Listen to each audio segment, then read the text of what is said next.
What's going on, guys? I've got here a 2000 Chevy Tahoe, and I'm using this car to point out to you the location of the important fuses for the operation of the AC.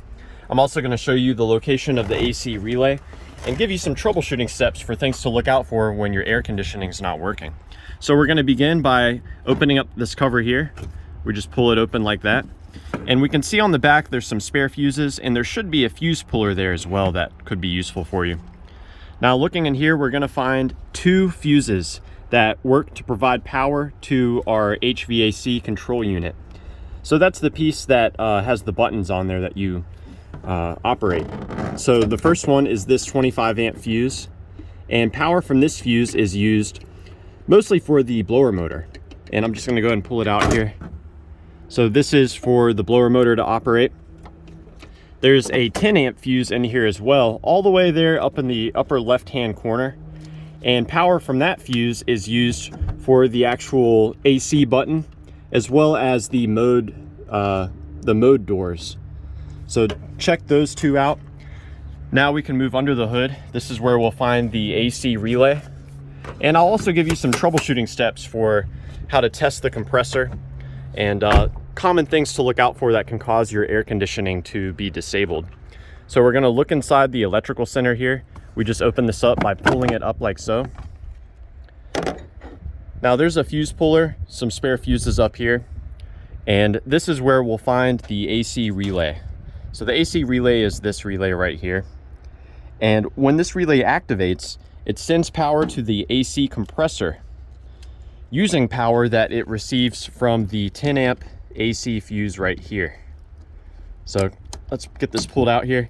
So this is a good fuse, and I'm putting it next to a blown fuse for comparison. Another fuse that's necessary for this relay to work is this 10 amp fuse here. Now, as far as troubleshooting goes, my favorite way to troubleshoot the AC relay is to have the car running with the air conditioning turned on. I'll then come here and I'll tap on that relay. Sometimes relays can get stuck, and by tapping on the relay, you can get it to start working again. Further troubleshooting, what we can do is actually remove the AC relay, set it aside, and swap in a different relay. I would suggest swapping in the horn relay, because if your horn works, you know that your horn relay works. So if we swap in our horn relay and then our AC starts to work, well, then we know our original relay is probably no good. Now let's talk about the wiring of this relay. You can see I've got these pins color coded so we can go over what each one does. Now the 10 amp fuse that's located right here, this provides power at this pin right here. There's another power coming from our ignition E fuse that comes in here. Now when you turn your air conditioning on, when you press that little AC button, what you're really doing is you're actually telling the powertrain control module that you would like to have the AC on. The powertrain control module runs through a number of checks, and if it decides that it's a good idea to run the AC, it will provide a ground signal here. That is what activates the relay.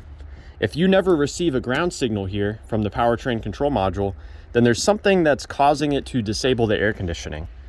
This can be anything from a misfire, your check engine light could be on, maybe your refrigerant has leaked out. So you need to look into that further.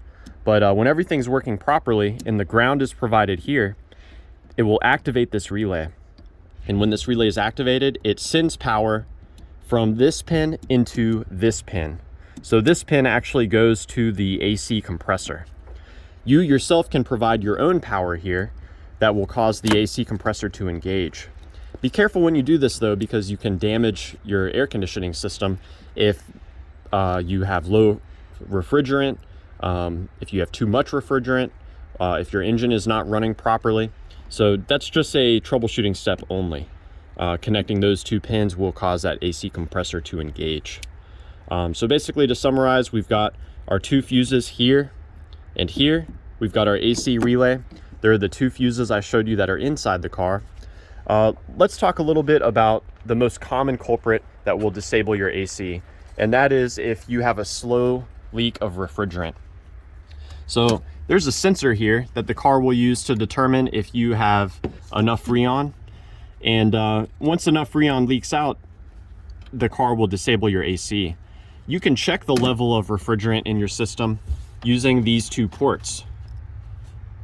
So you can actually add refrigerant as well. So yeah, they sell kits at parts stores that you can use for adding refrigerant. And as I've mentioned earlier, if your check engine light is on, you'll want to look into that before you start going too in depth on the AC stuff. Now, I'll leave you with this. I just wanted to point out to you the location of the AC compressor. So it's way down here at the very bottom, and there is a connector here. I'm shining my flashlight on it right there, and there's a ground. There's also power there. The power comes through from the AC relay engaging. So yeah, I hope that this information has been helpful for you, or at the very least, a good starting point in troubleshooting the AC on your Tahoe. Please do let me know if you have any questions or any advice, and thanks for watching.